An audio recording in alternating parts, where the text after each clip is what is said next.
transmisión en vivo y en directo el buen Enrique Legorreta de Quinto Poder para opinar, para declarar, para comentar sobre las noticias más importantes, los temas candentes. Mi querido Enrique, aprovecho también para mandarle un saludo a todos los colegas de Quinto Poder. Gracias, Vicente, Toñita, a todo el equipo de Sin Censura. Me da mucho gusto saludarlos, aquí con tu café, Hay de tocho morocho. Oye, ya se ve la 4T aquí en este programa, Es increíble esto. Oye, mi querido Enrique, a ver, ¿cómo que mexicanos digitales?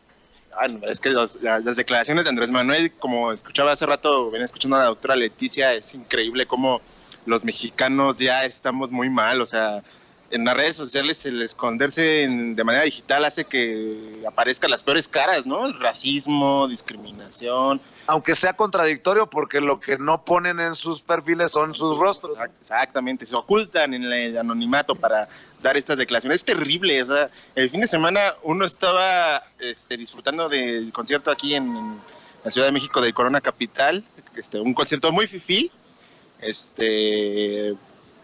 y de en Twitter todo lo que pasó con Andrés Manuel López Obrador y, o sea, ¿qué estamos viviendo, no? Es un retroceso literal. O sea, la gente que ocultaba su racismo y su discriminación de día a día ya la demostró.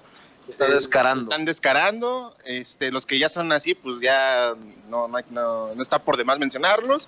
Los que no entendieron el mensaje, es la idea argumentativa de López Obrador de cómo hablarle a las comunidades indígenas que los gobiernos de hace más de 30 años han olvidado y son los principales culpables de que se viva esta situación en el país. Me parece algo insostenible, increíble que la misma sociedad se exprese de esa forma, gente. Tú decías hace rato, ¿no? Que se quiten las máscaras los medios que hablan de este tema. Increíble. Oye, Enrique, pero es que es no solamente lamentable, es preocupante que haya personas que no se entiendan ni siquiera a sí mismos de quiénes son, quién es México, qué es México, en qué país vivimos, qué patria formamos. Así es.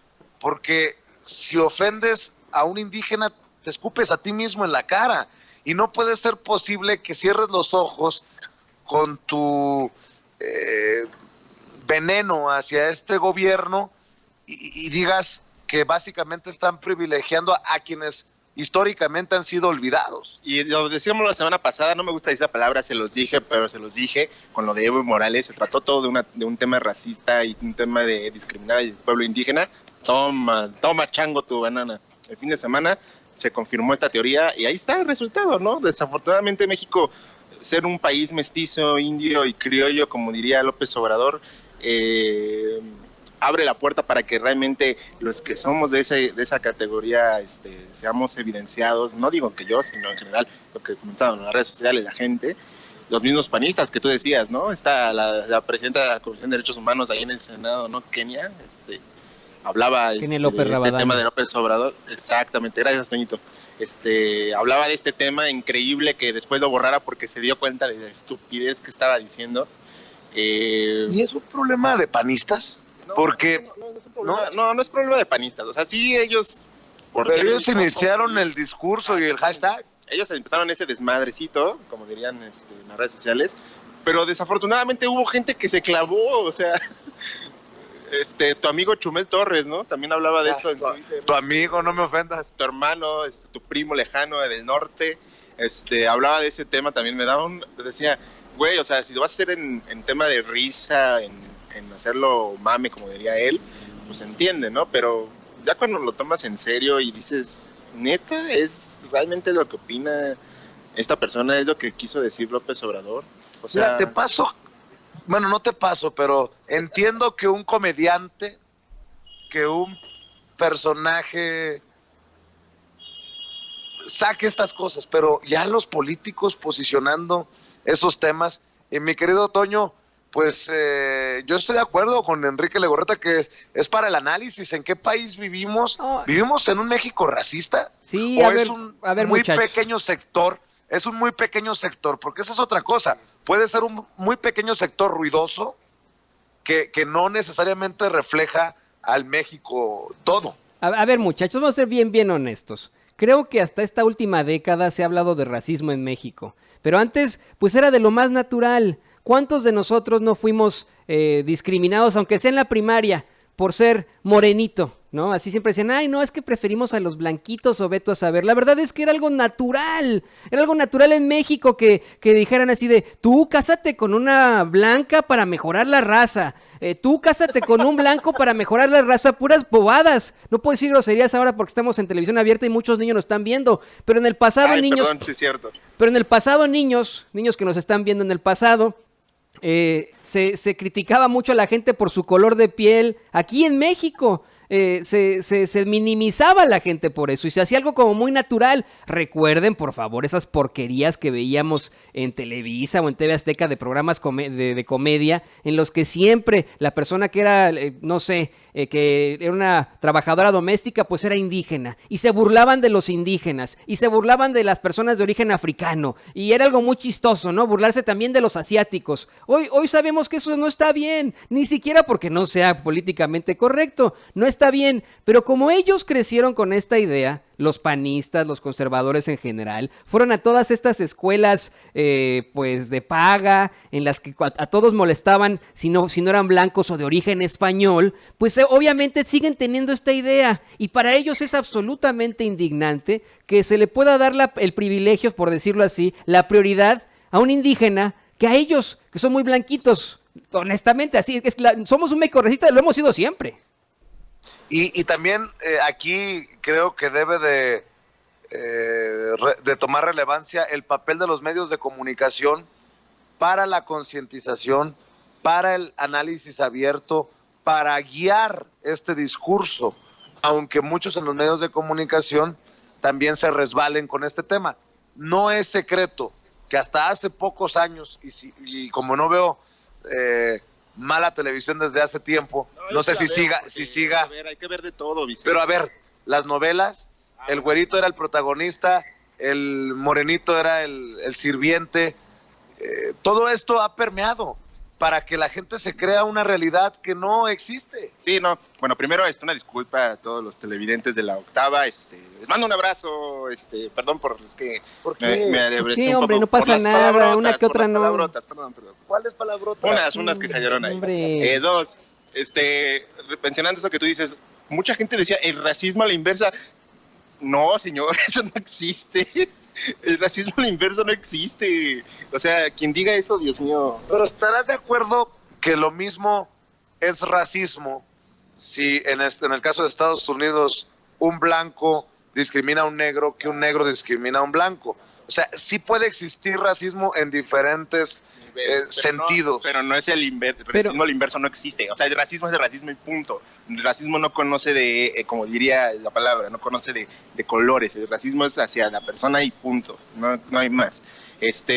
Dos, lo que tú decías de la televisión, entonces exactamente. Desafortunadamente los modelos los modelos han ido cambiando, ya no es esa historia clásica que vivíamos en la década de los 80s, en los 70s, del güerito. Bueno, aquí estamos tú y yo sentados frente a la cámara y con el micrófono. Esto a lo mejor no hubiera ocurrido en otros tiempos. Exactamente, la apertura ya se dio desde hace, ¿qué te da? 5 o 6 años, pero creo que por ahí va el tema. Ahora, perdón, Toñito, nada más rápidamente. Y sobre todo algo importante, no se trata de ser políticamente correcto, sino de reconocer los derechos que todos tenemos y que todos somos iguales. Lo políticamente correcto, ya hemos hablado también mucho de este tema, yo soy antipolíticamente correcto, no me gusta esa palabra en la sociedad porque se me hace un discurso doble moral, se me hace una forma de querer escudar lo que siempre han sido y esconder sus afirmaciones de lo mismo, de racismo, discriminación, bla, bla, bla, y lo ocultan tratando de ser políticamente correctos. Aquí es respetar los derechos de todos, porque todos somos iguales, todos tenemos las mismas beneficios y obligaciones, y va por ahí. No se trata de ser políticamente correctos o atacar por atacar, sino simplemente respetarnos como lo que somos, como seres humanos, porque es lo que somos. Perdón que interrumpa tanto y que los interrumpa mi querido Enrique, Vicente. Yo no estoy tan de acuerdo con Vicente. No te preocupes, pero ya no lo vuelvas a hacer.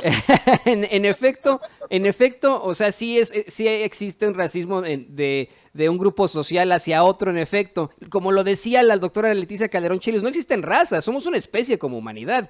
Pero a mí me parece ridículo cuando hay este tipo de discursos, ¿no? Por parte de muchas personas caucásicas que dicen, por ejemplo, aquí en los Estados Unidos, ay, no, es que con la affirmative action yo no pude entrar a la universidad y sí pude entrar una persona afroamericana porque tuvo menos oportunidades. ¡Exacto!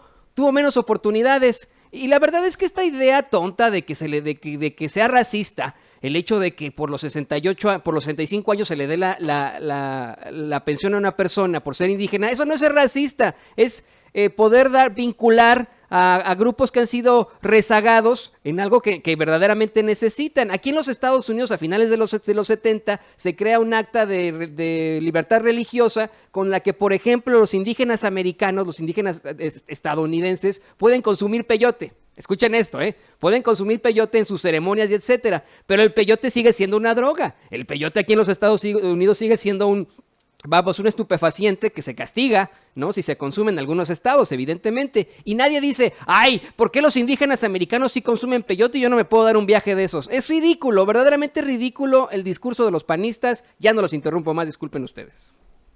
No, y bueno, para agregarle a esto, la violencia de género y la violencia contra, por ejemplo, la senadora Citlali Hernández, quien es de complexión llenita, es gordita, y la han agarrado para atacarla, para ridiculizarla, para ofenderla. Bueno, han intentado, porque ella me dice anoche en Éntrale Sin Miedo que tiene una piel muy fuerte, muy dura, pero me parece lamentable que también el mexicano... A ver, ¿cuál es el país con más obesos en el mundo? México. Y en el México de tantos obesos, todavía nos discriminamos por estas cosas, y el color de piel de Citlali y cosas así. O sea, es verdaderamente lamentable que además las redes sociales se haya convertido en un nido de ratas y desgraciados y desgraciadas que, bien dice, se ocultan, utilizan el anonimato para sacar lo peor de nuestra sociedad. Pero quería dar el ejemplo de Citlali Hernández, porque de Citlali la senadora ha recibido solamente cortesías, y dices tú, carambas, solamente me intento poner en sus zapatos y decir hasta qué punto lastimará al ser humano, el espíritu, esas ofensas. Y es que lo decía Toñito muy bien, es una semilla que se implantó en una sociedad mexicana desde hace mucho tiempo, que tiene 10 años, como dice bien Toño, que se está tratando de cambiar esa situación. Me parece que va a costar trabajo que esta mentalidad del mexicano como tal cambie. Siempre va a haber este tipo de comentarios, siempre va a haber este tipo de expresiones. Desafortunadamente se lo magnificó en redes sociales, porque así son las redes sociales, y descubrimos el poder que tiene la gente para poder decir lo que ellos quieran, y a su vez hacen que se dejen claro que el racismo y la discriminación está ahí y siempre va a estar, desafortunadamente. Y ahí está el ejemplo y lo que señalábamos, ¿no? Hablamos las cosas que hace bien y mal López Obrador, lo que hizo con el tema de hablarles como ellos expresan las comunidades indígenas, que me hizo recordar que es una persona que sabe y conoce muy bien lo que ocurre en nuestro país, y deja también descubierto que la oposición nada más está buscando lo que sea para poder atacarlo y seguir haciendo lo que les gusta hacer. Y hace rato, nada más para ahondar en ese tema que puso sobre la mesa la doctora Leticia Calderón Chelius, nos decía, es una locura que seamos racistas en México cuando en su momento todos cerramos filas por culpa del racista de Donald Trump. A ver, es racista el del peluquín, pero no soy racista yo, que es una locura. El doble discurso, lo vemos a lo mismo. Efectivamente, es que ese es el punto, o sea, ese es el ejemplo claro de la doble moral de este país, desafortunadamente, porque cuando se trata de que nos ataquen a nosotros, alguien externo, todos somos unos, todos nos unimos, todos estamos contra él. Pero cuando se trata de atacarnos entre nosotros, nos dividimos, hablamos pestes, hablamos de cosas, decir el negro, el gordo, el chaparro, el gigantón, todo, el gabarro, o sea, los apodos. Parece que traes el nopal en la frente, parece que recién te bajaron a tamborazos del cerro, y todas esas expresiones que no abonan a nada. Y inclusive ya hay estudios, ¿no? O sea, los niños de ahora desafortunadamente no son como los que fuimos nosotros, y ya cualquier situación de ese tipo se convierte en bully, y ese bully termina siendo lo que ocurre en Estados Unidos, ¿no? Las armas de fuego entre las escuelas, los tiroteos, aquí los suicidios, que es un problema que se está incrementando en este país. O sea, es un tema que sí va más, o sea, no solamente se queda ahí, sino tiene diferentes vertientes y que desafortunadamente hay que atacarlo y como tal evitar que se siga ejemplificando a mayor masa. Antes de que te despidas, mi querido Enrique Legorreta, y antes de cerrar la transmisión en el canal 8.1